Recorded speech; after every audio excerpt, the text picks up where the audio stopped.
Hi!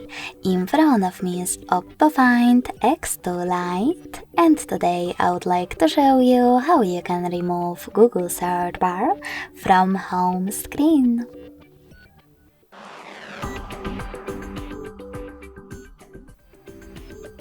You can start by holding your search bar and waiting for the pop-up to show.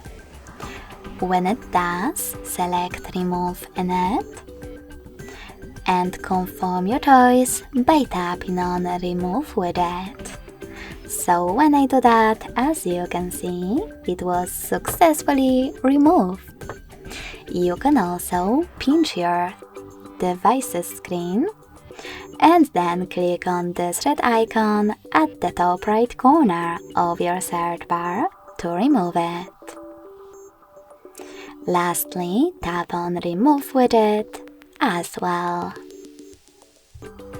Thanks so much for watching. If you enjoyed this video, don't forget to leave a like, comment and subscribe.